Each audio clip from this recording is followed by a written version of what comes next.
हर हर महादेव। कैसे हैं आप सब? आशा करती हूँ आप सब बिल्कुल बढ़िया होंगे।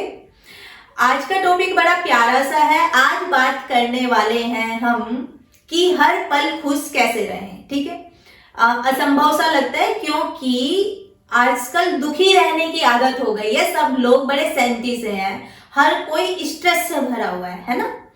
अब बहुत सारे लोगों के माइंड में आएगा कि खुश रहने के लिए ऑलवेज पॉजिटिव रहो, पॉजिटिव सोचो। अब पॉजिटिव भी कितना आप सोच लेंगे। यहीं पर अगर आपको किसी ने गाली दे दी, आप ऐसी की तैसी कर देंगे सामने वाले की। क्या आप वहां पर बैठकर पॉजिटिव सोचेंगे? भूल जाएंगे पॉजिटिव। हर पल पॉजिटिव कैसे सोचोगे आप, है ना। तो थोड़ी देर पॉजिटिव रहोगे और थोड़ी देर अगर किसी ने कुछ कह दिया तो आपका मूड खराब। और दुखी तो हम इंसान इतना ज्यादा रहते हैं कि बिना किसी बात के दुखी रहते हैं। जैसे कि अभी सर्दियां चल रही हैं, ठीक है, आप देखेंगे कुछ लोगों को कहते हुए कि यार सर्दी बहुत ज्यादा है। मतलब कि सर्दी चल रही है तो सर्दी में सर्दी ही होगी। वो इस बात से भी दुखी है कि सर्दी बहुत ज्यादा है। गर्मी आ जाए तो गर्मी में भी दुखी, ओहो कितनी गर्मी है। बारिश आ जाए तो बारिश में भी दुखी, कीचड़ हो गया, ये हो गया, फसलें खराब हो गई, तो बहुत सारी चीजें। मतलब कि हम इंसानों की ऐसी आदत हो गई है कि हर किसी चीज में, कितनी भी बेहतरीन चीज क्यों ना हो रही हो, हम हर चीज में एक ना एक पॉइंट ऐसा जरूर ढूंढ लेंगे जिससे हम दुखी हो सके। बहुत मेहनती हैं हम इंसानी लोग आजकल के समय में। हम इतने ज्यादा एक्सपर्ट हो गए हैं कि अच्छी से अच्छी चीज में, तो कोई भी चीज क्यों ना हो, चाहे वो 100% सही नजर आ रही हो, लेकिन हम फिर भी 1% उसमें ऐसी चीज जरूर खोज लेंगे जो हमारे चेहरे पर मायूसी ला सके, दुख दिखा सके, है ना। क्योंकि हम इंसानों की आदत ही ये हो गई है हर किसी चीज में कमी निकालना। अब खुश कैसे रहा जाए? क्योंकि हर इंसान को फाइनेंशियली प्रॉब्लम ज्यादातर हो रही है। जो एक आम इंसान है वो जूझता है फाइनेंशियली प्रॉब्लम से भी, ठीक है, कुछ उम्मीदों से जूझता है। तो और जिसको फाइनेंशियली प्रॉब्लम नहीं है तो उसको कोई और प्रॉब्लम है, लेकिन दुखी सारे हैं। आप अगर आपको ऐसा लग रहा है कि नहीं ऐसा नहीं है, तो आप ना कभी जाकर देखिएगा। अगर आप बसेस में जा रहे हैं तो बस में जितने लोग बैठे हैं नजर डालिएगा, आपको मुश्किल से ही किसी एक आधे चेहरे पर रियल स्माइल नजर आएगी, नहीं तो सबके चेहरे लटके हुए मिलेंगे आपको। मेट्रो में देख लेना, आप न दूर दूर तक नजर डालना, ठीक है, आपको चेहरे पर स्माइल नजर आएगी नहीं लोगों के। हाँ, मैंने खुद सर्वे किया है। एक दिन मैंने स्पेशली सर्वे किया, मुझे सिर्फ पूरा दिन में जितना भी मैं लोगों के बीच रही, आते जाते उठते बैठते जो भी, मैंने सब पर नजर डाली, मुझे सिर्फ 2 बच्चे अच्छे से खुश नजर आए हैं। तो हम रहते दुखी हैं, इसमें कोई संशय वाली बात नहीं है। हर पॉइंट पे हमें दुखी रहने की आदत है ना। चाहे कितना अच्छा खाना बने है तो खाने में भी कमी कुछ ना कुछ हम निकाल देते हैं। कुछ ना कुछ आदत है दुखी रहने की। अब खुश कैसा रहा जाए? इंसान सारे काम कर रहा है फिर भी वो खुश क्यों नहीं है? इसका क्या कारण है? कोई तो रीजन होगा ना जिससे हम इंसान खुश रह सके। ऐसे ही क्या दुखी हो के बुढ़ापे में बस अर्थी तक पहुंच जाएंगे? ज्यादा लंबा समय नहीं है। जिन लोगों की आधी उम्र निकल चुकी है, अब आप देख लीजिए कि कितना सा फील होता है कि हम इतने बड़े हो गए हैं और इतना सा ही समय और लगेगा आगे राम नाम सत्य होने में, है ना। तो फिर भी हम खुश नहीं है, फिर भी इतनी सारी चीजें हैं कि हम इतना ज्यादा बिजी हैं कि हमें जबरदस्ती हंसना पड़ता है। अब जब हम अपने चेहरे पर स्माइल आते हैं तो हमें महसूस होता है कि अब हमें स्माइल करनी है, लेकिन आप स्माइल करते करते देखेंगे कि आपका चेहरा मायूस अपने आप हो जाएगा। आप दिन में अगर प्रयास भी करेंगे ना कि आज मुझे पूरा दिन स्माइल रखनी है अपने चेहरे पर, आपको खुद ही पता नहीं चलेगा कि स्माइल वाला चेहरा कब आपका मायूसी में कन्वर्ट हो गया, आप भूल जाएंगे। तो हर इंसान आजकल ऐसे दुखी है, ठीक है। हंस रहे हैं तो ऊपर वाले मन से हंस रहे हैं, जैसे कि कोई कॉमेडी देखकर हंस लिए, ठीक है, कोई चीजें देख ली, कुछ हरकतें कर ली, लेकिन अंदरूनी रूप से कोई भी खुश नहीं है, खुश नहीं है। एक जो आनंद होता है, खुशी होती है, वो अंदर से होती है और वो अलग ही चेहरे पर नजर आती है, वो नहीं दिखाई देती। वो कैसे आएगी? इसका एकमात्र कारण है संतुष्टि। हम जो है ना, संतुष्ट नहीं है, हम किसी भी चीज से संतुष्ट नहीं है। अब यहां पर ये समझने की गलती मत कीजिएगा कि जो लोग संतुष्ट होते हैं वो जीवन में ग्रो नहीं करते। बहुत सारे लोगों को ऐसा लग सकता है, नहीं, असलियत में ग्रो वही लोग करते हैं, क्योंकि सेटिस्फेक्शन का डायरेक्ट कनेक्शन होता है पीस ऑफ माइंड से। और जिनका चित्त और दिमाग शांत होगा वो अपनी लाइफ में हर बेहतर काम कर पाएगा और अच्छे से कर पाएगा, ठीक है। तो खुश रहने का एकमात्र कारण यही है कि हम सेटिस्फाई नहीं है। खुश ना रहने का, गलती हो गई, खुश रहने के लिए हमें सेटिस्फेक्शन जरूरी है, ठीक है। अब बहुत सारे लोग तो इतने दुखी हैं, हमारे पास घर नहीं है। अरे अगर आपके पास खुद का घर नहीं है, कम से कम अभी आप घर में तो रह रहे हैं, एक बार सोच के तो देखो। कितने सारे लोग आज भी इस पृथ्वी पर ऐसे हैं जिनके सर पे ही छत नहीं है, उनके पास झोपड़ी तक नहीं है। कम से कम आप चाहे किराए के घर में रहते हैं, कैसे भी रह तो रहे हैं। मेन जरूरत क्या होती है कि इंसान की रोटी, कपड़ा, मकान। और अगर ये तीनों चीजें पूरी हो रही हैं तो मेरे हिसाब से सेटिस्फेक्शन इंसान को यहां कर लेनी चाहिए। इसके अलावा तो बाकी इच्छाएं होती हैं। कुछ लोगों के पास तो कपड़े भी नहीं है और वो ऐसी ठंड में जूझ रहे हैं, इस ठंड का सामना कर पा रहे हैं। लेकिन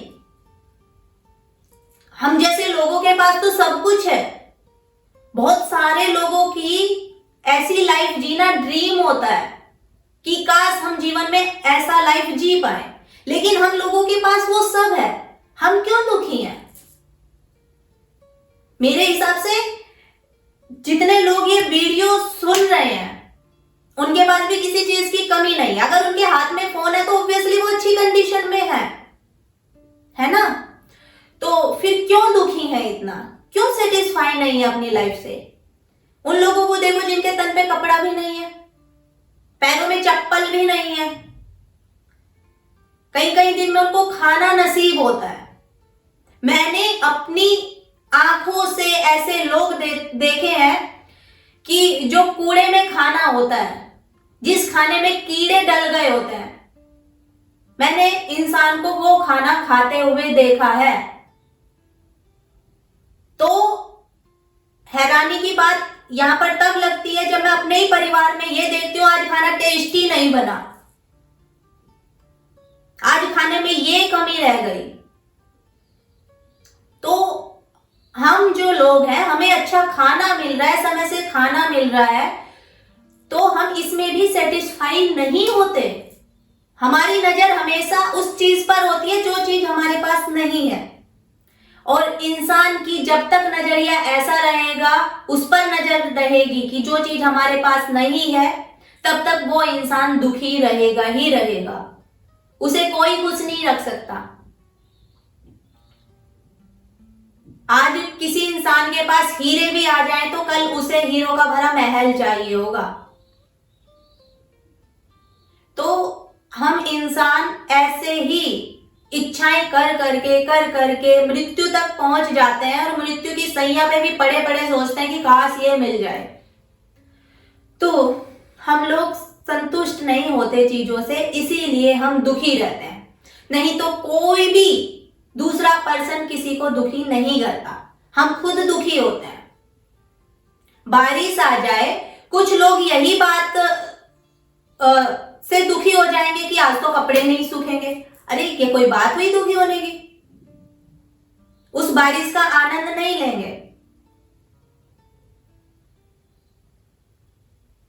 तो जरा उन लोगों को देखो कि आपकी आज जैसी लाइफ है, बहुत सारे लोगों को ऐसी लाइफ नसीब भी नहीं होती। उनकी ख्वाहिशें होती है कि मरने से पहले एक बार ऐसी लाइफ तो जी ली जाए। अब यहाँ पर ये मत सोचिएगा कि इसका मतलब हम तरक्की ना करें। मैंने बोला है तरक्की वही लोग करते हैं जो संतुष्ट होते हैं, ठीक है, क्योंकि उनको लालच नहीं होता किसी चीज का, उनकी इच्छाएं उनके नियंत्रण में होती हैं, उन्हें इच्छाओं में और जरूरत में भेद करना आता है, उन्हें पता है जरूरत क्या है और मेरी इच्छा क्या है। तो खुश रहो, आपके पास आज जो भी है उसकी कदर करो, उसकी वैल्यू को समझो। इतने पागल मत हो जाओ कि आपने पल पल की खुशियां दांव पे लगा दी अपनी। खुशी नहीं रहते हैं, आनंदित ही नहीं रहते अंदर से। संतुष्ट होना सीखो। श्री राम जी यही तो सिखा गए हैं हमें। वे कितने संतुष्ट थे हर चीज से, बहुत संतुष्ट थे। और जीवन कितना चुनौतीपूर्ण था, तो उस चुनौतीपूर्ण जीवन में भी कृष्णा जी का जीवन देख लीजिए, कितना चुनौती भरा था। बचपन से ही त्याग रहे थे श्री कृष्ण जी भी, श्री राम जी भी, है ना। लेकिन हर चुनौतियों में भी उनके चेहरे पर स्माइल रहती थी। क्यों? क्योंकि वो संतुष्ट थे। नीलकंठ वर्णी जी को देख लीजिए, महात्मा बुद्ध को देख लीजिए, साईं बाबा को देख लीजिए, और वो तो छोड़ो, आज के इंसान रतन टाटा जी को देख लीजिए। उनकी तरक्की में कोई कमी आई? लेकिन दिल कितना अपार है उनका, कितना बड़ा है, क्योंकि उन्होंने संतुष्ट होना सीखा है ना। तो खुश रहने का मूल मंत्र ही संतुष्टि है। आज आपके पास जो है उसका धन्यवाद करो ईश्वर को, ठीक है। धन्यवाद करो कि हमारे पास आज जो है ईश्वर ने हमें उस लायक समझा है। कुछ लोगों के पास वो भी नहीं है। जिस दिन अंदर से संतुष्टि करना सीख जाओगे ना, उस दिन जीवन जीना आ जाएगा, फिर जीवन को काटोगे नहीं। ऐसी बातें तो आपके आसपास भी सुनाई नहीं देंगी, क्योंकि आपके कान स्वीकार ही नहीं करेंगे उस चीज को। बहुत सारे लोग कहते हैं जीवन कट रहा है, कट नहीं रहा है, आप काट रहे हो। जीवन तो जीने के लिए है, और हर पल पल जीने के लिए है। तो सेटिस्फाई होना सीखो, मीन्स जो चीज मिली है उसमें संतुष्ट रहना सीखो और मेहनत करते रहो। उसमें मेहनत भी आप क्या करते हो कि इच्छाओं को रख के करते हो, इसका फल हमें मिलना चाहिए। आजकल तो लोग किसी को कुछ खाने को भी देते हैं तो बदले में, किसी भिखारी को भी कुछ देते हैं तो बदले में दुआएं उनको चाहिए। बहुत सारे लोगों को मैंने अपनी आंखों से देखा है कि किन्नर को पैसा इसलिए देते हैं क्योंकि लोगों को भ्रम है कि किन्नर की दुआएं लगती है। नहीं तो कोई किसी को बिना स्वार्थ के एक चीज ना दे, क्योंकि लोगों को अंदर तो ये बैठ गया जैसे अमर होके आए हैं। सबको पता है मृत्यु होगी, सबको। ऐसा कोई इंसान नहीं है जिसको नहीं पता मृत्यु होगी, लेकिन सब आंख चुराते हैं, सच्चाई से अवगत होना ही नहीं चाहते। तो खुश रहना सीखो, हर पल एंजॉय करो। और जिसने हर पल संतुष्ट रहकर एंजॉय करना शुरू कर दिया, हर पल को ईश्वर को समर्पित करके उसका वरदान समझना शुरू कर दिया, तो वो हर चुनौतियों में भी खुश रहेगा, ठीक है। तो और अब बात यहां पर यह भी आती है कि सिर्फ बात करने से तो बात नहीं बनेगी, ठीक है। हम सोच लें अब, क्योंकि हमें तो आदत हो चुकी है, अब ये आदत कैसे छोड़ी जाए दुखी रहने की, है ना। एक तो हमने ये भी सोच लिया है कि हम अपने आप को वैल्यू नहीं देते, ठीक है। अब बहुत सारे लोगों को ये लगता है कि खुश रहने का मतलब दूसरों को सुख दो, दूसरों को खुशियां दो, खुशियां बांटोगे तो खुशियां मिलेगी। अरे भाई मुझे ये बताओ, जब आपकी जेब में खुशियां है ही नहीं तो बांटोगे क्या? कुछ बांटने के लिए पास में होना तो जरूरी है ना। तो खुशियां तो आप तब बांटोगे ना जब आपके पास खुद खुशियां होगी। खुद तो आपने अपनी पोटली में दुखों का भंडार भर रखा है, तो दूसरों को खुशियां कहां से बांट दोगे आप। तो सबसे पहले खुद खुश रहना सीखो, खुद के पास तो खुशियां रखो, तभी तो आप दूसरों को खुशियां दे पाओगे, है ना। हमारे पास जो होता है हम बाकी के आसपास लोगों को भी उसी चीज से प्रभावित करते हैं। हमारे पास अगर खुद खुशी है, हम खुद खुश रहते हैं, तो ऑटोमेटिक ही हमारे आसपास के लोग खुश होना शुरू हो जाएंगे। ठीक है। तो अब जिन लोगों को लगता है कि नहीं मेरी लाइफ में तो खुशियां है ही नहीं, मेरा तो किस्मत ही खराब है, मेरे साथ ही ऐसा क्यों होता है, ये होता है वो होता है, सारे लोग मुझे ही धोखा देते हैं, मुझे ही गलत समझते हैं। तो जिन लोगों के भी माइंड में ऐसा आता है तो वो क्या करें, सबसे पहले जिन जिन चीजों से वे दुखी है ना उनको लिखना शुरू कर दो। ठीक है। और देखो कि क्या सिर्फ आपके साथ ही ऐसा हो रहा है ना। बहुत सारे लोग इस बात को लेकर दुखी हैं। दिल्ली में अक्सर देखा है कि लोगों को लगता है कि दिल्ली में अपना घर होना बहुत जरूरी है। जवान लड़के लड़कियों की बातें हैं ये कि अपना घर होना बहुत जरूरी है। ठीक है, अरे अपना घर तो आप बना लेना, लेकिन अपने घर बनाने के चक्कर में आपने अपनी वाट लगा रखी है, ये क्या तरीका हुआ। और क्यों बनाना है अपना घर, आधी उम्र तो निकल गई, आधी रह गई, बस दिल्ली में ही पड़े रहोगे क्या, कुछ काम नहीं होगा। और वो घर जिसको बनाओगे आप, ठीक है बनाओ, कोई बुराई नहीं है, लेकिन सेटिस्फाई रहना बहुत ज्यादा जरूरी है। मेहनत करो, निस्वार्थ भाव से मेहनत करो, फल अपने आप मिलता है। लेकिन फल के लालच में मेहनत करते जा रहे हो, अपने माइंड की भी वाट लगा रखी है, अपनी बॉडी की भी वाट लगा रखी है ना। और फिर जब खुद दुखी इतने रहते हो तो कोशिश करते हो कि बाहर वालों से कुछ प्यार मोहब्बत मिले, सुख मिले, तब हम खुश हों। ऐसा नहीं होता है। अंदर से संतुष्ट रहोगे, अंदर से खुद खुश रहोगे, तो ऑटोमेटिकली आपकी बॉडी बैलेंस होना शुरू हो जाएगी, मेंटली लेवल पर भी। ठीक है, समझ आ रहा है। तो खुश रहने का मतलब क्या है, अपने आप में संतुष्टि लाओ, संतुष्ट रहना सीखो। ठीक है, जैसे कि पहले बोल चुकी हूं कि सेटिस्फेक्शन का डायरेक्ट कनेक्शन है हमारा पीस ऑफ माइंड से। ठीक है, जिसका मन शांत है, जिसका चित्त शांत है, वो अपने जीवन को पूरा बैलेंस रखकर खुशी खुशी जीवन जी सकता है।